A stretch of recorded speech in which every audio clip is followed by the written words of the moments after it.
Hare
नरं चैव नरोत्तमं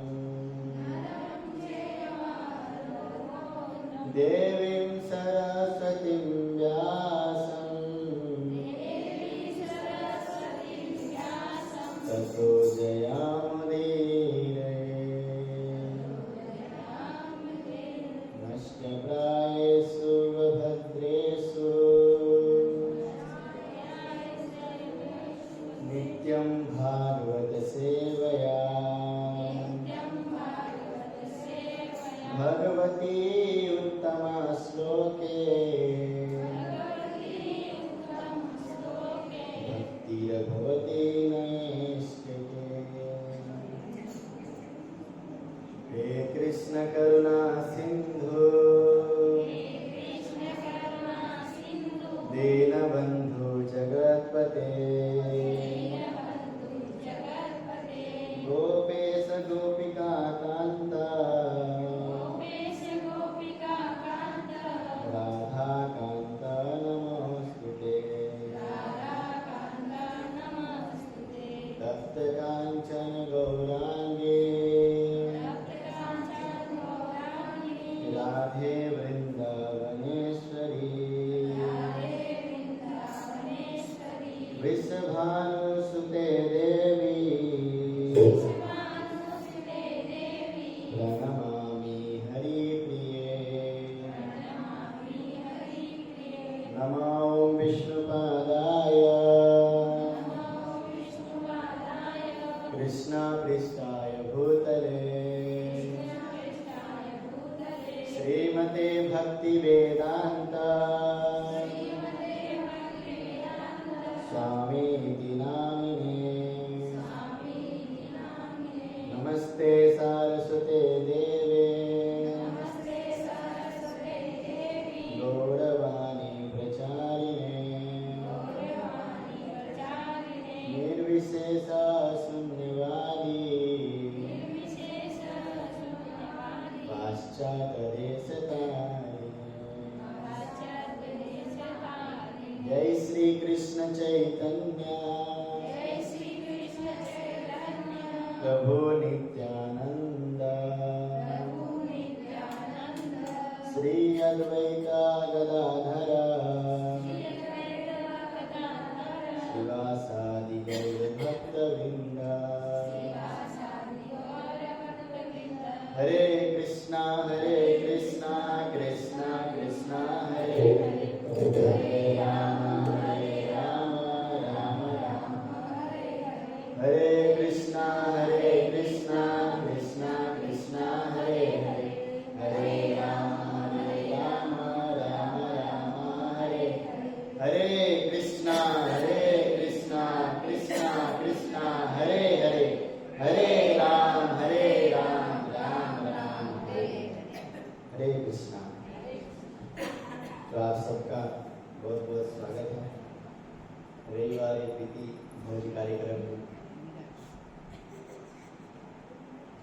रविवार का दिन बहुत ही विशेष दिन होता है, छुट्टी का दिन।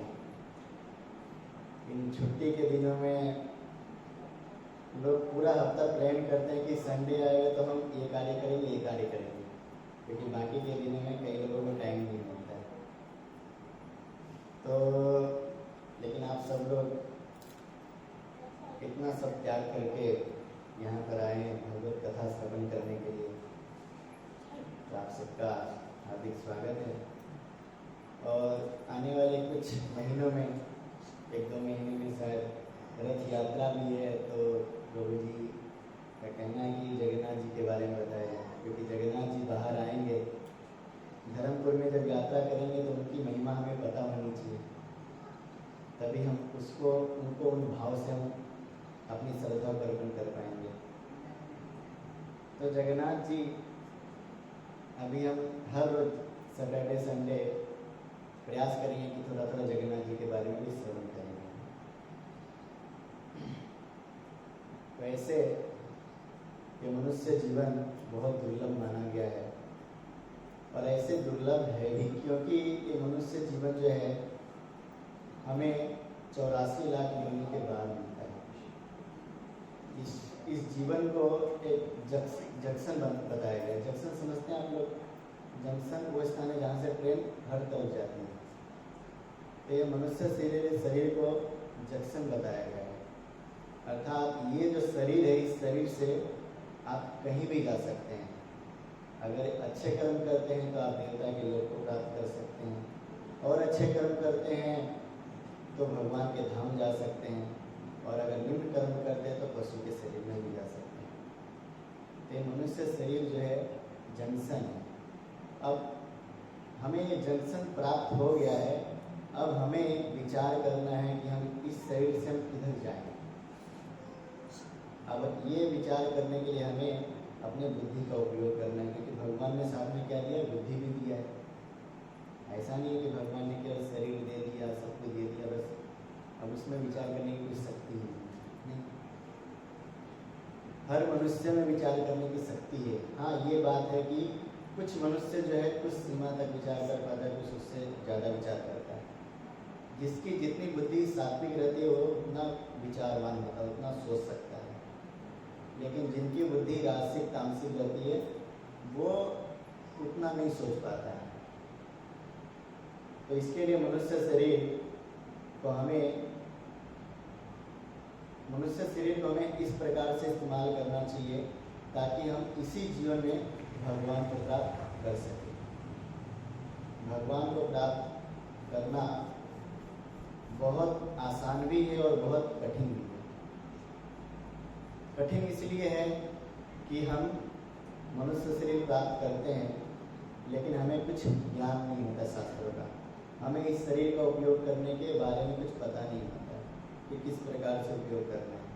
उदाहरण के लिए अगर कोई व्यक्ति गाड़ी लेता है, नया मॉडल है, नया मॉडल होने के कारण कोई व्यक्ति गाड़ी लिया, उसको चलाने नहीं आता, उसको पता नहीं कि कहाँ से क्या होगा, तो क्या होगा? गाड़ी जल्दी खराब हो जाएगी, है ना? इसी प्रकार मनुष्य शरीर है, बहुत विशेष है, लेकिन इसे चलाने का अगर तरीका नहीं पता है, किस प्रकार से उपयोग करना चाहिए, इस शरीर को क्या आवश्यकता है, क्या देना है, अगर ये नहीं पता है तो ये मनुष्य शरीर भी गाड़ी की तरह बिगड़ जाता है। खैर, गाड़ी रिपेयरिंग हो भी जाता है गैराज में जाके, लेकिन मनुष्य शरीर अगर बिगड़ गया तो रिपेयरिंग नहीं होता है, क्योंकि इसका कोई गैराज है ही नहीं। हॉस्पिटल है, लेकिन हॉस्पिटल में भी आप सब जानते हैं कि क्या होता है। हॉस्पिटल में जो भी दवाई आती है एक बीमारी को ठीक करते तो दूसरा बीमारी लाइन में खड़ा कर देती है। इसके लिए इस मनुष्य शरीर को हमें उपयोग करना चाहिए भगवान की सेवा में, भगवान की कथाओं में। मंगलाचरण में हम गाते हैं, उत्तम श्लोक सेवया। भगवान की उत्तम जो श्लोक है, गुणानुवाद है, उनको श्रवण करना चाहिए। यही मनुष्य जीवन का परम लक्ष्य है, परम कर्तव्य है। क्योंकि जब तक हमारे शरीर में एक इंद्रिया है, कान है, आँख है, नाक है, मुंह है, ये सब इंद्रिया है, और ये सबकी जो उपयोग है ये भगवत सेवा में होनी चाहिए। आप सबने अमरीश महाराज का नाम सुना होगा। अमरीश महाराज जो थे एक बड़े पृथ्वी के सम्राट हुए। वो राजा जो थे पूरे भूमंडल के सम्राट होने के बाद भी वो भगवान के महान भक्त थे, और वो अपने सर्व इंद्रियों से, जितने भी उनकी इंद्रियां थी, सभी इंद्रियों से भगवान की सेवा करते थे। वो अपने हाथों से भगवान के मंदिर को साफ करते थे, अपने कानों से भगवान की कथाओं को श्रवण करते थे, पैरों से भगवान के मंदिर तक चल के जाते थे, अपने मुंह से, अपने जीवा से भगवान का प्रसाद का आस्वादन करते थे, नाक से भगवान के चरण में पड़े पुष्प को सुनते थे। तो हर एक इंद्रियों से भगवान की वो सेवा करते थे। इसी को कहते सेवक मुख्य इंद्रिया दो भक्ति उत्तमा। अगर कोई भक्ति में व्यक्ति को उत्तम बनना है, कोई श्रेष्ठ बनना चाहता है, तो उसे प्रत्येक इंद्रियों से भगवान की सेवा करनी चाहिए। ये इंद्रिया जो है, हमारी जो इंद्रिया है, भौतिक संसार में अपूर्ण है। श्रील प्रभुपाद जी भगवद गीता में लिखते हैं, और चैतन्य चरितमृत में भी कहा गया है कि हमारे अंदर 4 प्रकार के दोष होते हैं। भ्रम, प्रमाद, विप्रलिप्सा और कारण पाठव। ये 4 प्रकार के दोष होते हैं, मतलब गलती करना। प्रत्येक व्यक्ति गलती करता ही। धोखा देना प्रत्येक व्यक्ति को आता ही है, सिखाने की जरूरत नहीं है। तो धोखा देना, फिर झूठ बोलना, इस प्रकार से 4 प्रकार के दोष हमारे अंदर बताए गए हैं। और इन इंद्रियों से हम पूर्ण ज्ञान को प्राप्त नहीं कर सकते, क्योंकि जिस व्यक्ति के अंदर अगर दोष है तो वो व्यक्ति कैसे वो ज्ञान को प्राप्त कर पाएगा? नहीं कर पाएगा। इसके लिए शास्त्र में कहा जाता है कि हमें शास्त्र चक्षु की आवश्यकता होती है। हमें 2 प्रकार की चक्षु है। एक तो हमारी जड़ चक्षु, जिसे हम इस भौतिक संसार के रूप रस गंध को देखते हैं, और दूसरी होती है शास्त्र चक्षु, जो हमें शास्त्र के नेत्रों से देखते हैं। जैसे चैतन्य चरितामृत में श्लोक आता है, चिंतामणि भूमि कल्प वृक्ष मया बना, चर्म चक से देखे तारा प्रपंच समा। इस श्लोक में श्रील कृष्णदास गोस्वामी कहते हैं, कविराज दास गोस्वामी, कि चिंतामणि भगवान की जितने भी भूमि है या जितने भी ब्रज मंडल है, जैसे वृंदावन हो गया, मथुरा हो गया, द्वारिका हो गया, जगन्नाथपुरी हो गया, ये सब क्या है? चिंतामणि भूमि है। चिंतामणि मतलब हम वहाँ पर जाकर कुछ भी अगर इच्छा करेंगे तो तुरंत हमें प्राप्त हो जाती है। और क्या है? कल्प वृक्ष बना, वहाँ के जितने भी वन हैं वो कल्प वृक्ष के समान है। मतलब हम किसी पेड़ के अगर नीचे बैठकर हम सोचे कि हमें ये करना है तो तुरंत आपके सामने प्रकट हो जाएगा। लेकिन हम कभी धाम में जाते हैं तो क्या ऐसा लगता है कि ये चिंतामणि भूमि है, यहाँ के वन कल्प वृक्ष है, ऐसा लगता है? नहीं लगता है। क्यों? क्योंकि हम अपने जड़ चक्षु से देखते हैं, चर्म चक्षु से देखते हैं। और जब चर्म चक्षु से हम देखते हैं तो हमें वही जो हम मटेरियल मतलब जो हम भौतिक संसार में देखते हैं वहाँ पे भी जाकर हम वही देखते हैं। और इसी के कारण हम धाम में जाकर हम भगवान की लीलाओं का दर्शन नहीं कर पाते। कई लोग जाते हैं लेकिन नहीं हो पाता, लेकिन कई लोग ऐसे भी है जो भगवान के धाम में जाकर भगवान की लीलाओं का दर्शन भी करते हैं। तो उन्हें कैसे होता है? क्योंकि उनके अंदर एक लोलुपता होती है, एक लालसा होती है कि मैं भगवान का धाम में जा रहा हूँ। भगवान का धाम क्या है? चिंतामणि। उनको मन में पहले से ही उसको ज्ञान रहता कि ये भूमि साधारण भूमि नहीं है। अगर वहाँ का कुत्ता भी है तो वो साधारण कुत्ता नहीं है, क्योंकि ब्रज में या कोई भी धाम में रहने वाला कोई भी व्यक्ति एक चींटी तक हमसे करोड़ों करोड़ों गुना महान है। तो इसके लिए वो व्यक्ति जब जाता है ब्रज में या कहीं भी तो उसे वो दृष्टि से देखता है जिससे वो अपराध नहीं करता है। लेकिन जब हम जाते हैं तो क्या करते हैं? अपने चर्म चक्षु से देखने के कारण कहीं ना कहीं अपराध हमसे हो जाता है, जिसके कारण हम भगवान के लीलाओं का ये सब का दर्शन नहीं कर पाते। तो ऐसे श्री जो मायापुर धाम है, एक और उदाहरण दिया जाता है शास्त्र में। श्री प्रभुपाद जी भगवद गीता के तात्पर्य में भी कहते हैं कि भगवान का धाम दिव्य है, सबको पता है, नॉलेज भी है, ठीक है, लेकिन हमें कैसे पता चलेगा? हमें कैसे पता चलेगा? एक उदाहरण, बहुत सुंदर उदाहरण देते हैं। जैसे अमेरिका है, आप लोग में से अमेरिका कितने लोग गए? कोई गए? नहीं गया। तो अमेरिका के बारे में अगर जानना हो तो कैसे जान सकते हैं? बताइए। अमेरिका की गली कैसी है, रास्ते कैसे हैं, वहाँ के दुकान कैसे हैं, कैसे? गूगल से, है ना? तो मैप में पता चल जाता है। दूसरा रास्ता क्या है? वहाँ का जो व्यक्ति है वो अगर इंडिया में आए तो हम उससे पूछेंगे तो बता देगा, है ना? लेकिन ऐसे हम किसी व्यक्ति को पकड़ के पूछेंगे कि अमेरिका कैसा, तो वो बताएगा, लेकिन हमें क्या भरोसा कि वो गया है कि नहीं गया। तो दूसरा क्या? मैप। तो यहाँ पे मैप क्या है? शास्त्र। हाँ, भगवान का जो धाम है वो चिंतामणि है या नहीं है, दिव्य है या नहीं है, ये कैसे पता चलता है? शास्त्रों से। जब हम शास्त्र को पढ़ते हैं, जब हम वेद व्यास जी के रचित श्रीमद् भागवतम हो गया, पुराण पढ़ते हैं या उन्होंने जिन व्यक्ति ने वहाँ पर जाकर आया है, जिन्होंने वहाँ का दर्शन किया, उन व्यक्ति से जब श्रवण करते हैं तब हमें पता चलता है कि वहाँ का धाम चिंतामणि है। और एक उदाहरण देता हूँ, जैसे एक पिता, जैसे एक बालक है, बालक का जब जन्म होता है तो छोटा रहता है, उन्हें नहीं पता कि पिता कौन है, और बचपन से मतलब पिता जो है बाहर चला गया और माता घर पे रहती है, तो अब माता बालक ने कभी भी पिता का दर्शन किया नहीं है ना। अब बालक बड़ा होने के बाद अगर ये सोचे कि मेरा पिता कौन होगा, इस संसार में बहुत सारे व्यक्ति हैं, अब पिता को ढूंढने के लिए सबका ब्लड टेस्ट तो नहीं करेगा कि कौन मैचिंग होता है ना, ये संभव भी नहीं है। तो दूसरा रास्ता क्या है, सीधा जाकर माता से पूछ ले कि हमारे पिता कौन है, तो सीधा बता देगी। तो इसी प्रकार इस वेद को श्रुति भी कहा जाता है। कल के क्लास में हमने चर्चा किया था, श्रुति मतलब जो श्रवण करके याद रह जाता है, तो इस वेद को श्रुति भी कहा जाता है। और श्रुति मतलब माता, तो इस माता और पिता का पता लगाने के लिए क्या करना पड़ेगा, माता से पूछना पड़ेगा, अर्थात हमें शास्त्रों की शरण ग्रहण करना पड़ेगा। जब हम शास्त्रों की शरण में जाएंगे तब हमें पता चलता है कि ये संसार में कितने सारे भगवान के धाम हैं, दिव्य लीलाएँ होती हैं, और भगवान कहाँ कहाँ अवतार लेते हैं, तब पता चलता है।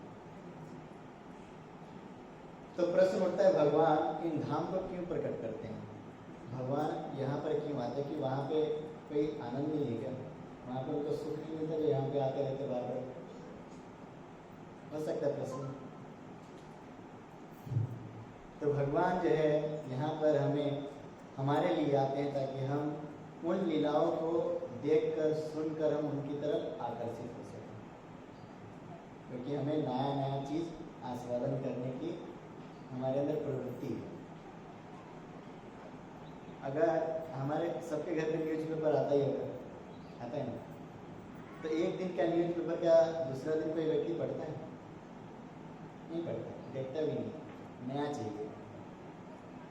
तो हमारी जो प्रवृत्ति है वो नया, हर समय नया ढूंढने की प्रवृत्ति है। इसके लिए भगवान जो है नए नए जगह पे नए नए लीला करते रहते हैं, ताकि हम उन लीलाओं को आस्वादन करके हम उनकी तरफ आकर्षित हो सके, और आकर्षित होकर हम भगवान की ओर आकर उनकी सेवा कर सके, जिससे हम भगवान के धाम को जा सकते हैं।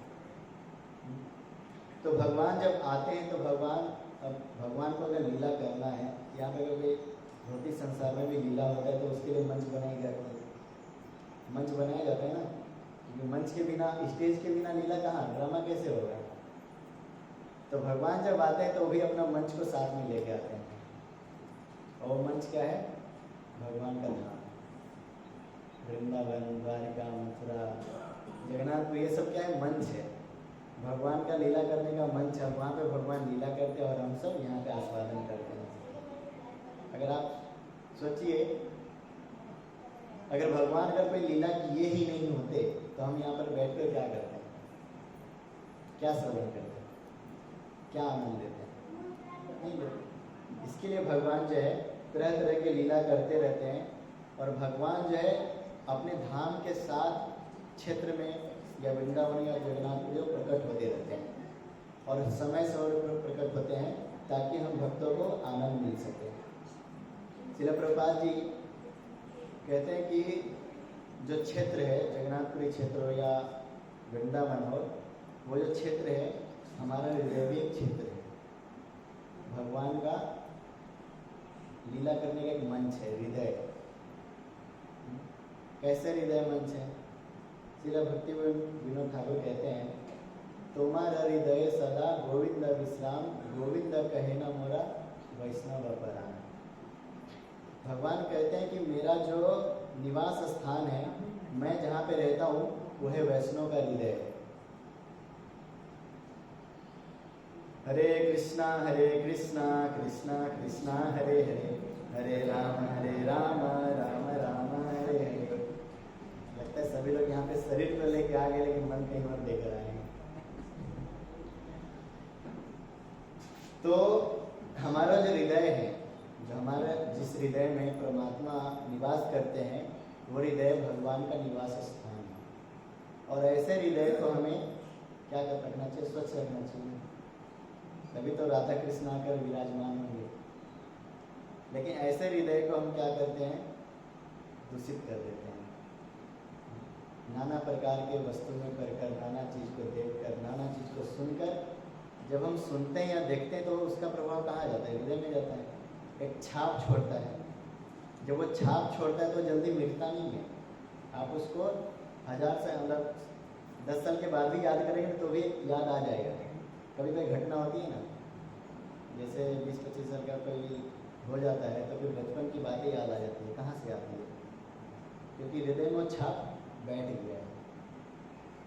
तो इसके लिए कहा जाता है कि जब हम भक्ति में आते हैं, भगवान की शरण में आते हैं, तो हमें अपने इंद्रियों को केवल और केवल भगवत चिंतन या भगवत श्रवण या भगवत कथा में लगाना चाहिए, जिससे हमारे हृदय पर दुष्प्रभाव न पड़े। अगर दुष्प्रभाव पड़ेगा तो क्या होगा? अगर दूसरा छाप पड़ गया, गलत छाप पड़ गया तो क्या होगा? फिर अंतकाल च माने व स्मरण करेगा, फिर अंतकाल में फिर उसी का स्मरण होगा। कहते हैं ना, अंत में जो गति होती है, जो स्मृति होती है, वही गति होती है। तो अंत काल में अगर भगवान का चिंतन करना है, भगवान का स्मरण करना है, तो हमें क्या करना पड़ेगा? हृदय में भगवत चिंतन, भगवत कथा ही डालना पड़ेगा। तो हृदय में है गंदगी, और अंत काल में अगर सोचेंगे कि हम भगवान का स्मरण कर लेंगे तो कहाँ से होगा? नहीं होगा। इसके लिए प्रहलाद महाराज कहते हैं, कौमारम या आचरित प्राज्ञा धर्मान भागवता है। कुमार अवस्था से, प्रहलाद महाराज कितने साल के थे? 5 साल के। 5 साल से जब से हमारी बुद्धि समझदार हो जाती है कि हम दुनिया को समझने लग जाते हैं, तब से हमें क्या करना चाहिए? भगवान के बारे में सुनना चाहिए, भगवान की भक्ति करना चालू कर देना चाहिए, ताकि हमारा हृदय जो है भगवान से पूरित हो जाए, भगवत कथा भगवत चर्चा से पूरित हो जाए, जिससे अंत काल में भी भले हमारी कंठ अवरुद्ध हो, भले हमारा शरीर काम ना कर रहा हो, लेकिन हमारा जो मन है वो तो स्ट्रॉन्ग रहता ही है। क्योंकि बुढ़ापे में भी मन बूढ़ा नहीं होता है, शरीर बूढ़ा हो जाता है। एक बार दिल्ली में अकबर बीरबल में ऐसी चर्चाएं चल रही थी, तो अकबर ने एक प्रश्न पूछा कि संसार में सबसे जवान वस्तु क्या है? सबसे जवान वस्तु क्या है? तो बीरबल ने कहा मन। ये कैसे मन? मैं नहीं मानता। बोले चलो समयान पे मैं दिखा दूंगा। तो उनके ही नगर में एक व्यक्ति बीमार पड़ा और वो बुढ़ा अवस्था में था, वो बेड पे लेटा हुआ था। तो बीरबल बोले कि राजा राजा चलो चलो, अभी जो आपने प्रश्न पूछा था ना, वो प्रश्न का उत्तर देने का समय आ गया, साथ में अपने बेटी को भी ले लो। तो बेटी को ले लिया और उसके घर पे गया देखने के लिए क्या हाल है, कैसा स्वस्थ है, सब कुछ देखने के लिए। तो बीरबल जो है आगे खड़ा था और अकबर पीछे खड़ा था, उसके पीछे उसकी बेटी थी, और तीनों मिलकर देख रहे हैं। और जो मरणासन पर जो व्यक्ति है, जो बूढ़ा व्यक्ति है, जो गला से आवाज़ नहीं निकल रही है, इंद्रिया कुछ काम नहीं कर रहा है, उसकी आंखें उसकी बेटी के ऊपर एकदम ध्यान से देख रहे हैं कि उसका बेटी कितना सुंदर है। तो राजा ने, अकबर ने पूछा कि आप कैसे हो, सब ठीक तो है? तो आवाज़ नहीं निकल रहा, घूर घूर करके बोला हाँ ठीक है, निगाहें कहीं और है और निशाना कहीं और चला रहा है, ऐसा। तो मतलब बोल तो इधर रहा है लेकिन नजरें कहीं और था उसकी। तब बीरबल ने कहा कि मिल गया आपको उत्तर? मतलब कौन सा उत्तर? अभी आप नहीं समझे, सबसे जो स्ट्रॉन्ग वस्तु है, जो सबसे कभी बूढ़ा नहीं होती है, वो है अपना मन। अब देखिए, ये मरणासन व्यक्ति है, मरने वाला है, कुछ ही दिन में चला जाएगा, लेकिन अभी भी इसका मन क्या है? इंद्रिय तृप्ति में फंसा हुआ है। इसका मन अभी भी इच्छाओं को भोगना चाहता है, इच्छाओं को तृप्ति करना चाहता है। तो प्रहलाद महाराज यहाँ पे यही कहते हैं कि हमारा जो मन है, वो मन कभी भी बूढ़ा नहीं होता है। इसके लिए हमें क्या करना चाहिए? बचपन से ही हमें इस चीज़ का अभ्यास करना चाहिए, भगवत कथा का अभ्यास करना चाहिए, तब जाकर अंत समय में क्या होगा, भगवान की लीलाओं का स्मरण होगा। तो एक बार नारद जी भगवान के धाम में गए, बड़ा चिंतित में थे। नारद जी भगवान के धाम में गए, बोले कि भगवान मैं बहुत परेशान हूँ। बोले क्या हुआ नारद जी, आप परेशान? आप तो भक्ति में बहुत श्रेष्ठ हो, उत्तम महाजन हो, तो आप कैसे परेशान हो गए? बोले प्रभु आपका प्रॉपर एड्रेस क्या है, आप रहते कहाँ हो ये मेरे को बता दीजिए। सब लोग मेरे से पूछते हैं, यहाँ धर्मपुर के वासी पूछते कहाँ रहते हो, उधर वापी में पूछते कहाँ रहते हो, मैं बता नहीं पाता कि कहाँ पे आप रहते हो, मेरे को प्रॉपर बताओ कि आप रहते कहाँ हो। तो भगवान कहते हैं, पद्म पुराण में एक श्लोक आता है, नाहम तिष्ठामि वैकुंठे। हे नारद जी, आपको मैं अपना प्रॉपर एड्रेस में आपको बताता हूँ, किसी को बताना है, अपना प्रॉपर एड्रेस बताता हूँ कि मैं कहाँ पे रहता हूँ। बोले कि नाहम तिष्ठामि वैकुंठे, नारद जी मैं वैकुंठ में नहीं रहता हूँ। जहाँ पे लक्ष्मी करोड़ों करोड़ों लक्ष्मी सेवा करती है, मैं उस स्थान में नहीं रहता हूँ। अच्छा वैकुंठ में नहीं रहते तो कहाँ रहते हो? तो बोले योगी नाम हृदय सुआ। और सुनो नारद जी, मैं उन योगियों के हृदय में भी नहीं रहता हूँ जो योगी आंख बंद करके ध्यान में बैठे रहते हैं हजारों साल। मैं उनके हृदय में भी नहीं रहता, उनके ध्यान में भी नहीं रहता हूँ। बोले अच्छा, तो आप ना वैकुंठ में रहते हो ना योगी के हृदय में रहते हो, तो आप रहते कहाँ हो? तो भगवान कहते हैं, यत्र गायन्ति मद्भक्ता तत्र तिष्ठामि नारद। यत्र गायन्ति, जहाँ पर मेरे भक्त, जो मेरा भक्त है, मेरे नामों का, मेरे लीलाओं का चर्चा करते हैं, कथाओं का श्रवण करते हैं, मैं उसके बीच में बैठकर उनके हृदय में वास करता हूँ। अच्छा, तो आप भक्तों के बीच में रहते हो, आप भक्तों के हृदय में वास करते हो। इसके लिए ठाकुर भक्ति विनोद ठाकुर क्या कहते हैं, तोमार हृदय सदा गोविंद विश्राम। मतलब जितने भी भगवान के भक्त हैं, विष्णु के भक्त हैं, वैष्णव हैं, उन सब में क्या करते हैं, भगवान जो है वास करते हैं, विश्राम करते हैं। और भगवान कहते हैं कि ऐसे जो वैष्णव हैं वो मेरे प्राण हैं। गोविंद कहे न मोमा वैष्णव प्राण। जो भगवान के भक्त होते वो प्राण होते भगवान के। अब सोचिए कि ऐसे भक्त जो इतने महान भक्त हैं, जिनके हृदय में भगवान वास करते हैं और जिनका जीवन भगवान का जीवन है, तो ऐसे भक्त को कभी आँच आ सकती है? कोई बाल भी बांका कर सकता है? कैसे कर सकता है? क्योंकि भगवान उसको हर समय अपने सुरक्षा में रखते हैं, उसको कभी भी अकेला नहीं छोड़ते हैं। तो ऐसे भगवान को हमें शरण ग्रहण करनी चाहिए, भगवान की शरण में जाना चाहिए, प्रार्थना करना चाहिए, भगवान मुझे अपने चरणों में रखो। तो जगन्नाथपुरी जो है, ऐसे तो 4 धाम माने जाते हैं, आप सब जानते हैं। उत्तर में क्या है, बद्रीनाथ है, और दक्षिण में रामेश्वरम है, और पश्चिम में द्वारिका है, और पूर्व में जगन्नाथपुरी है।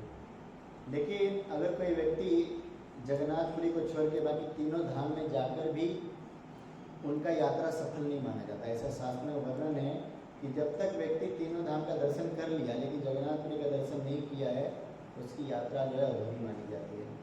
और ऐसा कहा जाता है कि भगवान जो है बद्रीनाथ में स्नान करते हैं, बद्रीनाथ में भगवान स्नान करते हैं, और द्वारिका में भगवान जो है वस्त्र धारण श्रृंगार करते हैं। भगवान की वेशभूषा बहुत ऐश्वर्य से सेवा होती है उनकी। और जगन्नाथपुरी में क्या करते हैं, भगवान खाते हैं। आप जब भी जाएंगे भगवान जगन्नाथ जी जो है केवल खाते रहेंगे। ऐसा कहा जाता है कि जगन्नाथ जी का जो है केवल 2 घंटे के लिए 24 घंटे में से हाथ सूखता है, बाकी 22 घंटा जो है उनका हाथ गीला ही रहता है। उसका हाथ जो है सने रहते चावल से, दाल से, 22 घंटा। कितना पेटू होगा। लेकिन जगन्नाथ जी जो है, ऐसे दयालु जगन्नाथ जी जो है, तो प्रसाद को पाते हैं, भोग को ग्रहण करते हैं, और हम सब के लिए प्रसाद दे देते हैं। और फिर सोते कहाँ पे? अब खाएंगे तो ज़्यादा खाएंगे तो नींद तो आती है, तो सोते हैं रामेश्वरम। रामेश्वरम में जाके भगवान जो है सो जाते हैं। तो ऐसे भगवान के जो धाम है, भगवान का जो क्षेत्र है, ऐसे भगवान क्षेत्र में अनेकों अनेकों प्रकार से भक्तों के साथ लीला करते रहते हैं। अनेकों प्रकार से भगवान का जो लीला है और अद्भुत अद्भुत लीला होती है, और उनको देखने के लिए जो हमें उन व्यक्तियों की आवश्यकता होती है जिन्होंने उनका दर्शन किया है, या उन शास्त्रों की आवश्यकता होती है जिसमें उनका वर्णन है। ऐसे एक भगवान जगन्नाथ जी का एक कथा आती है। श्री क्षेत्र में एक परमेष्ठी नाम का एक भक्त था, जो बहुत वैरागी भक्त था। मतलब हालांकि वो गृहस्थ था, उसकी पत्नी का नाम विमला देवी था, उनके 2 बच्चे भी थे, लेकिन पूर्ण वैरागी, मतलब बाहर से वैरागी नहीं था, अंदर से वैरागी था। तो यहाँ पे हमें सीखना चाहिए कि जब हम संसार में रहते हैं तो हमें अंदर से वैराग्य धारण करना है। वैराग्य से युक्त वैराग्य होना चाहिए, फाल्गुन वैराग्य नहीं होना चाहिए। एक व्यक्ति था, हाथी पे चढ़ गया, बोला कि मैं सब कुछ अपना लुटा रहा हूँ, मैं जितने मेरे पास संपत्ति है सब कुछ लुटा रहा हूँ। एक साधु ने पूछा कि तुम्हारे पास है क्या चीज़, लुटाने के लिए क्या चीज़ है? बोले मेरे पास सोना है, चांदी है, जेवरात है, धन है, दौलत है, क्या नहीं है? तो बोले कि ये जो चीज़ है तुम कहाँ से लेके आए? बोले मैंने मेहनत से कमाया। मेहनत से कमाया? बोले मेहनत से कमाए, पर कमाया कहाँ से? यहीं से ना। क्या तुम जन्म लिख के साथ लेके आए थे? नहीं ना। तो तुम क्या लुटा रहे हो अपना? जब तुम खुद ही भिखारी हो तो तुम क्या लुटाओगे? इसके लिए जो परमेष्ठी था बहुत वैरागी था अंदर से, और भगवान का परम भक्त था और दर्जी था, मतलब कपड़े आते थे तो सी के देता था। तो दिल्ली में एक राजा थे, मुसलमान राजा, वो अपने वस्त्र को तकिया बनाने के लिए उस परमेष्ठी के पास आकर बोले कि ये 2 वस्त्र है, इसका तकिया बनाकर मुझे दे दो। तो बोले ठीक है। जब उस भक्त ने देखा कि उनके जो वस्त्र थे, उनके वस्त्र में बहुत सारे हीरे, मोती, मणि, पूरा जड़ित थे, और इसका सुंदर तकिया बनाना था, 2 तकिया। लेकिन अब वो हमेशा जो उसका मन था भगवान जगन्नाथ में लगा रहता था। वो वस्त्र को ऐसा देख ही रहा था, तो उसके मन में विचार आया कि अगर ये वस्त्र अगर भगवान को मैं अर्पण करूँ तो कैसा रहेगा? तो भगवान कितने प्रसन्न होंगे, भगवान के ऊपर कितना सुंदर लगेगा। तो मन में ये विचार करने लगा। तो राजा ने एक शर्त रखी कि जब तकिया बनाओगे तो एक भी सियन, जो सिलाई होता है ना, वो बाहर से ये सिलाई जो है दिखना नहीं चाहिए। अगर तुमने ये कारीगरी कर ली तो मैं तुम्हें बहुत सारा इनाम दूंगा, बहुत सारे पैसे दूंगा। तो बोले ठीक है राजा साहब। तो राजा चला गया। अब परमेष्ठी जो था, अब उनका मन तो भगवान में लगा ही रहता था। और तकिया बनाया, और उस समय जो है रथ यात्रा का समय चल रहा था। जगन्नाथपुरी में जब रथ यात्रा का जब समय आता है, भगवान जगन्नाथ जब रथ पे बैठने के लिए जाते हैं, तो जगन्नाथ जी जब मंदिर से निकलते हैं तो उनको कई स्थानों पे बैठाया जाता है। जब बैठाते हैं, क्योंकि जगन्नाथ जी का वजन बहुत है, तो उनको बैठाते हैं तो नीचे जो है तकिया रख के बैठाते हैं। तो कभी कभी क्या होता है, तकिया जो है फट जाता है। तब वो जो भक्त था वो सिलाई करते करते सोच रहे थे कि तकिया बना रहा हूँ, अगर अभी जगन्नाथपुरी में जगन्नाथ जी रथ के ऊपर जा रहे होंगे, तो जो है वो लीला के माध्यम से जगन्नाथपुरी पहुँच ही गया। तकिया यहाँ पे बन रही है और वो कहाँ पहुँच गया? जैसे आपका शरीर यहाँ पे और आप कहाँ रहते हैं? घर पे। तो ऐसे ही उस भक्त का क्या हुआ, वो शरीर से काम तो कर रहा था यहाँ पे, लेकिन घर पे, लेकिन उसका जो मन है कहाँ पहुँच गया था? जगन्नाथपुरी। तो उनका सही है, हमारा उल्टा हो जाता है कभी कभी। लेकिन हमें भी यहाँ पे ऐसे ही रखना चाहिए कि भले हम घर पे हो, लेकिन हमारा मन कहाँ होना चाहिए? श्री श्री राधा ब्रह्म के चरणों में होना चाहिए, भगवान जगन्नाथ जी के चरणों में होना चाहिए। उनके लिए नित्य, भले कुछ भी ना कर रहे हो, खाली बैठे हो, बस ये तो सोच सकते हैं कि भगवान के लिए आज मैं खीर बनाऊंगा, खीर बना के मैं भगवान को अर्पण करूँगा। सोचने में कौन सा पैसा लगे, तो सोचे नहीं। लेकिन हम वो भी, कलयुग का इतना हमारा जो मन चंचल है कि हम वो भी नहीं सोच पाते हैं। भक्ति रसायन सिंधु में शिला रूप गोस्वामी एक भक्त का वर्णन करते हैं। एक भक्त जो है ब्रह्मचारी था, जंगल में रहता था। तो वो बड़ा बड़ा प्रेमी भक्त था। तो उनको इच्छा हुई कि मैं भगवान के लिए खीर बनाऊं, और खीर बना के मैं उनको अच्छे से एकदम रत्न के सिंहासन पे बैठा कर उनको भोग लगाऊं। तो अब वो करे क्या, वो तो ठहरा ब्रह्मचारी, ब्रह्मचारी बस कहाँ कुछ होता है। अब वो जंगल में रहता, कहाँ उसको दूध मिले, कहाँ चावल लाए, कहाँ से आग जलाए, कहाँ कुछ करेगा। तो नदी किनारे बैठ गया और सोचने लगा कि कैसे होगा कैसे होगा। तो सोचते सोचते वो पहुंच गया खीर बनाने के लिए। आग जल रही है, उन्होंने दूध डाला है, खीर उबल रही है, खीर में बहुत सारे काजू किशमिश बहुत सारा आइटम को डाला है, और फिर भगवान का श्री विग्रह है, उनको रत्न के सिंहासन पर बैठाया है, गोपाल जी है। तो अब भगवान को भोग लगाने के लिए उन्होंने खीर को एक बाटी में निकाला है। बाटी में निकाल के देखिए उसका जो चिंतन है, उसका चिंतन वो ध्यान में कर रहे हैं सब। शरीर से इधर है, नदी के किनारे पर बैठा है, लेकिन वो ध्यान में सब कुछ कर रहा है। तो खीर निकाला और भगवान के सामने लेकर तुलसी पत्ता डाल रहा है, और उसके मन में विचार आ रहा है कि कहीं ये खीर अगर गर्म होगा तो भगवान का मुंह जल जाएगा, फिर उंगली रख के चेक कर लेता कितना गर्म है। तो जैसी उंगली डाला, वरना तो जैसी उंगली डाला खीर में, उसकी समाधि टूट गई, और जब वो बाहर जैसी उसका निद्रा भंग हुआ, उसका हाथ जल गया था। तो ध्यान में वो बैठ के खीर बना रहा था, भगवान को अर्पण किया था, लेकिन यहाँ पर प्रत्यक्ष रूप से उसकी अंगली जो है जल गई थी। तो कहने का मतलब ये है कि हम भी घर में रहते हैं, हम भी गृहस्थी हैं। ऐसा तो नहीं कि हमारे पास धन या दौलत सब कुछ, ऐसा नहीं है। लेकिन भगवान को क्या चाहिए? भगवान को हमारा भाव चाहिए। अगर हम कोई भी चीज़ भले हमारे पास नहीं हो, जैसे कंस के कारागार में जब कृष्ण का जन्म होता है, तो वसुदेव जी मन ही मन हर एक ब्राह्मण को 100 गाय दान में देते हैं। प्रत्यक्ष रूप से नहीं कर रहे थे, लेकिन उनको 100 गाय देने का जो फल है वो प्राप्त होता है। क्यों? क्योंकि मन से जो की गई दान है वो बहुत मायने रखता है। और कलयुग में, स्पेशली कलयुग में जो है, हमारे ऊपर एक विशेष कृपा है। पता है क्या? एक बहुत विशेष कृपा है। देखिए, हमारे पास धन नहीं है, दौलत नहीं है, कुछ नहीं है, ठीक है। अगर आप अपने मन से, केवल अपने मन से अगर भगवान को कुछ भी अर्पण करते हो, अगर आप ये सोचते हो कि सोने के थाली में भगवान को पूरा 56 भोग में अर्पण कर रहा हूँ, तो मन से की हुई जो वस्तु है उसका जो फल है हमें मिलता है, उसका फल हमें मिलता है।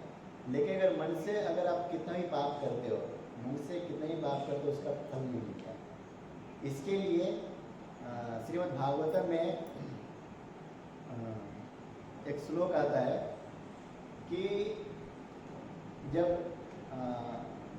मैं उस श्लोक भूल रहा हूँ, जब कली ने, आप सब जानते हैं कि कली ने गाय का 5 चरण काट दिए थे, 3 चरण को काट दिया था, और गाय जो है 1 चरण पे खड़ा था। तो कलयुग जब प्रवेश कर रहा था, तो राजा परीक्षित जो थे वो कलयुग को मारने के लिए आए। लेकिन राजा परीक्षित ने देखा कि कलयुग के अंदर एक गुण है। वो क्या है? वो गुण ये है कि मन से की हुई पाप का कोई फल नहीं मिलता है, और मन से की हुई दान का जो महत्व बहुत ज़्यादा लाभ है। तो इसके लिए उन्होंने क्या किया कि कलयुग को छोड़ दिया।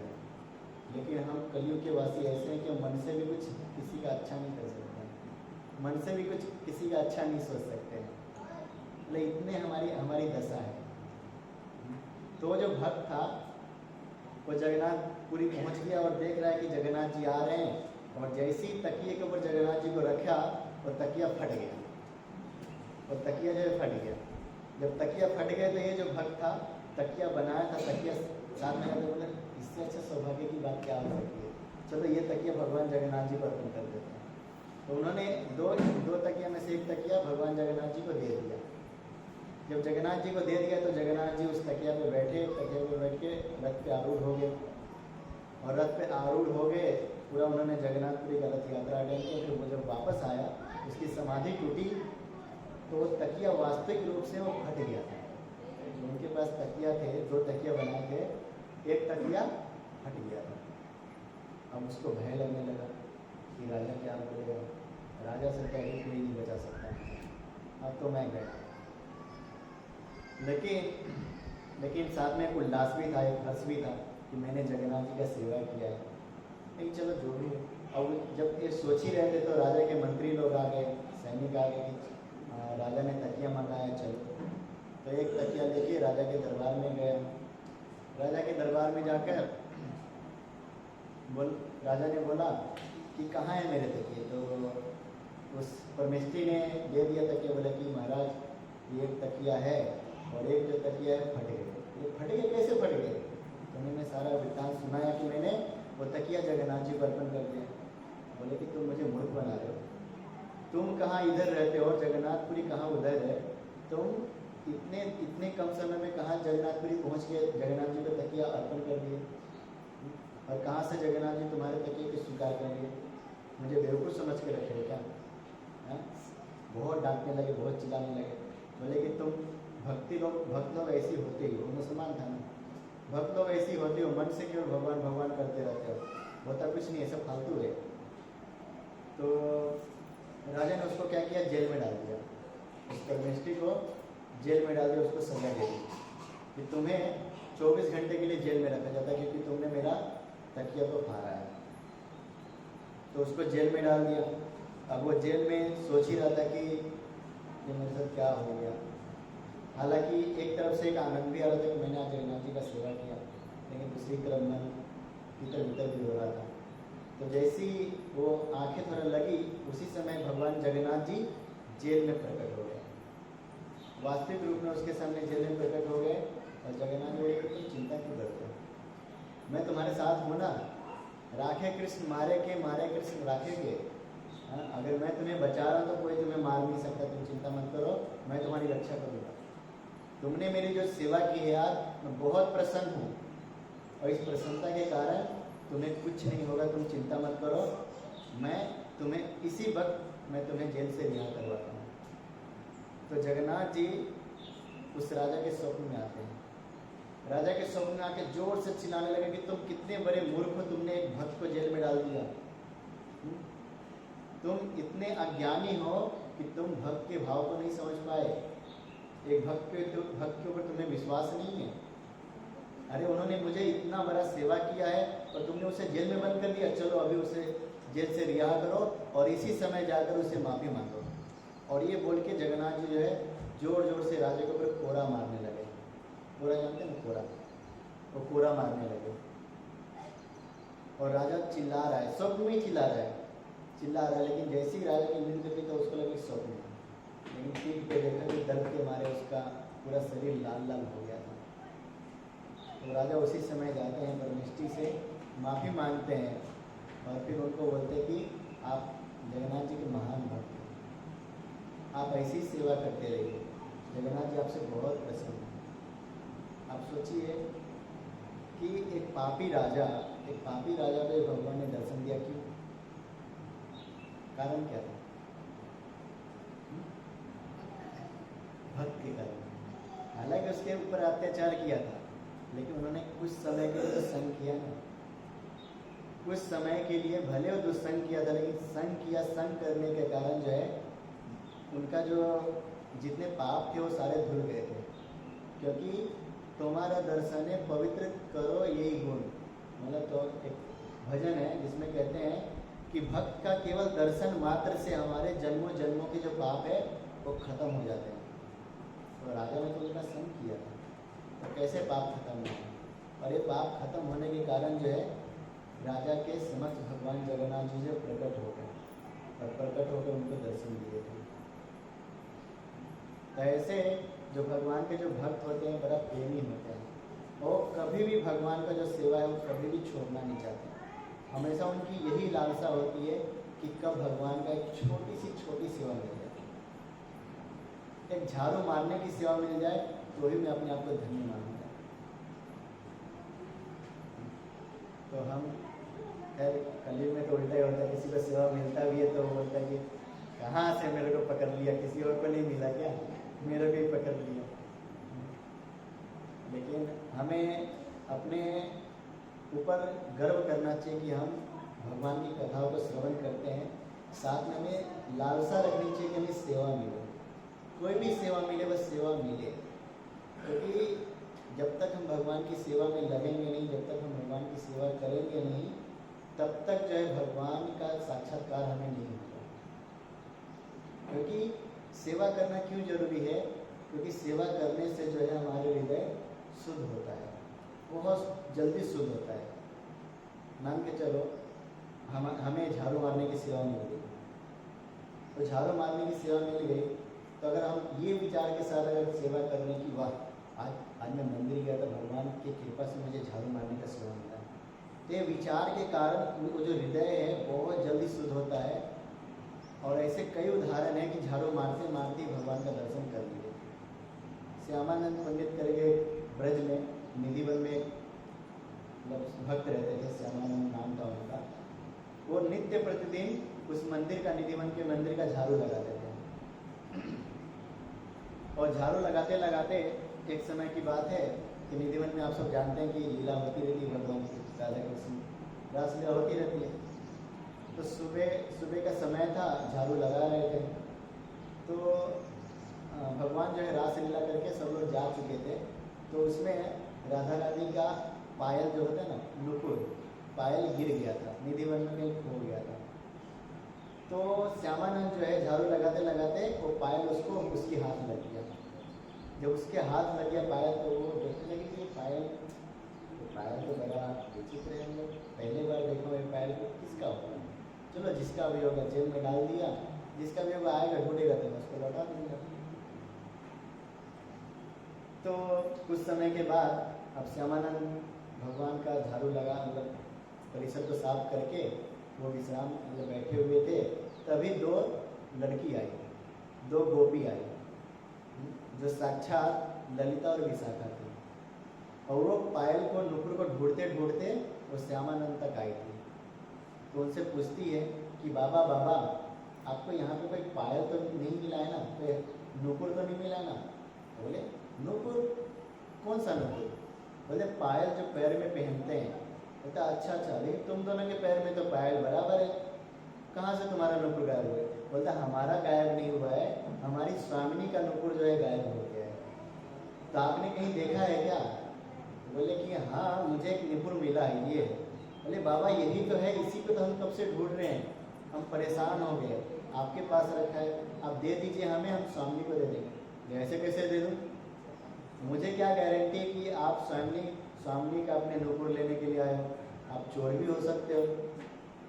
मैं नुपुर दे दूंगा, फिर बाद में चोरी करके कहीं बेच दोगे तो फिर मैं नहीं दूंगा। जिसका नुपुर गिरा है, जिसका गुम हुआ, उसको बोलो आने के लिए। अब श्यामानंद तो श्यामानंद है, वो तो भक्त है, वो तो सब जानते हैं कि कौन राधा रानी, कौन ललिता, कौन विशाखा, सब जानते हैं, क्योंकि वो भी रसिक भक्त हैं। तो वो समझ गए थे ललिता विशाखा है जो वो वेश बदल कर आई है।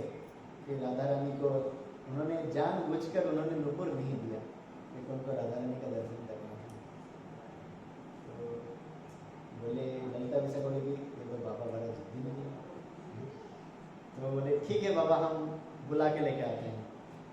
तो बोले ठीक है जाओ बुला के लेके, मैं यहीं पे बैठा हूँ, चिंता मत करो। जब गई तो ललिता विशाखा राधा रानी के पास आई। राधा रानी को बोली कि स्वामी जी हमें क्षमा कीजिए, हम गए तो थे, नुपुर मिल भी गया है, लेकिन ऐसे व्यक्ति के हाथ लग गया जो बड़ा जिद्दी है, वो दे ही नहीं रहा है। वो बोलते कि जिसका नुपुर गुम हुआ है उसको बुला के लेते हैं। तो अब क्या करें? बोले कि कोई दिक्कत नहीं, हम चलते हैं। तो राधा रानी साक्षात वृंदावन से ब्रज से यहाँ पर आई, बरसाने से यहाँ पर आई, वृंदावन में निधिवन में। जब निधिवन में आई तो श्यामानंद जो था उनका दर्शन करके बहुत अश्रु प्रवाह होने लगे। उनका हृदय पूरा गदगद हो गया उनका दर्शन करके। बोले कि बाबा ये मेरा ही पायल है, देखिए मेरे पैर में एक ही नुपुर है, दूसरा नुपुर जो है गिर गया था। बोले कि अच्छा। बोले आप हमें दे दीजिए। बोले कि नहीं मैं तो ऐसे नहीं दूंगा। बोले बाबा क्यों नहीं दोगे? बोले कि मैं नहीं दूंगा, मैं ये नुपुर, मैं जो ये पायल है, मैं खुद आपके चरण में पहनाऊंगा। अगर इसका आप आदेश दोगे तो बोलो, अगर नहीं तो फिर आप लौट जाओ। बोले कि अरे बाप रे। अब श्यामानंद भक्त जो होते बड़े चतुर होते हैं, तो भगवान का कुछ भी जो कहाँ से क्या मिल जाए बस भगवान का वो सोचते रहते हैं कि कब कैसे भगवान का कृपा प्राप्त करें। तो श्यामानंद जो थे वो राधा रानी की कृपा प्राप्त करने के लिए उन्होंने राधा रानी के चरण में झुके। राधा रानी ने थोड़ा सा क्या बोलते हैं इसको, क्या बोलते हैं, लहंगा को थोड़ा ऊपर किया और पैर आगे बढ़ाया और श्यामानंद ने उसके चरण स्पर्श करके पहनाने लगे और उधर से पहना रहे, हाथ से पहना रहे और आंखों से अश्रु प्रवाह हो रहा है। और उस अश्रु प्रवाह में राधा रानी का चरण तो धो दिया, कितना अश्रु प्रवाह किया। तो जब चरण को धो दिया तो राधा रानी बहुत प्रसन्न हो गई, बोले कि बाबा आप बहुत महान हैं। और उन्होंने अपना कंकन, हाथ से कंकन निकाला और उन्होंने एक तिलक किया।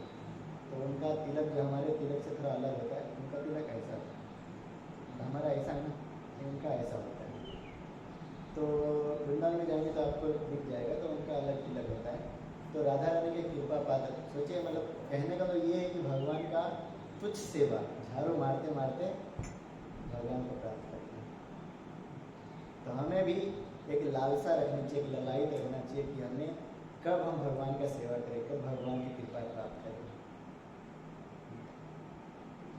एक और भक्त की कथा आती है। एक जगन्नाथ मिश्र करके एक भक्त था। आप सबने एक श्लोक सुना होगा। आप LIC सबके पास, एक LIC तो सबने खोला ही होगा, है ना। तो उसके ऊपर भी लिखा रहता है, क्या लिखा रहता है? योगक्षेम वहान। इसका अर्थ क्या है?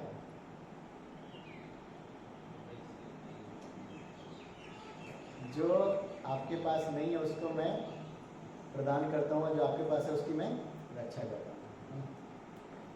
तो योगक्षेम वहाँ में भगवद गीता का श्लोक है, अनन्य चिंतयन्तो माम ये जना परिभाषते तेषां भिप्त नियुक्तानां योगक्षेम वहाँ में।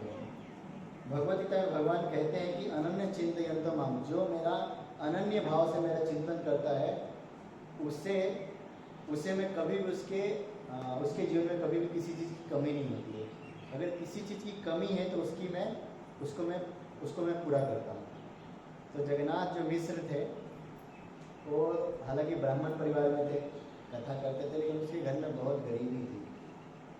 तो वो गुरुकुल चलाते थे, 15-20 बच्चे थे। तो वो भगवद गीता पढ़ रहे थे और भगवद गीता में श्लोक आया कि योगक्षेम वहाव्यम, भगवान जो है जिसके पास नहीं होता उसको पूरा करते हैं।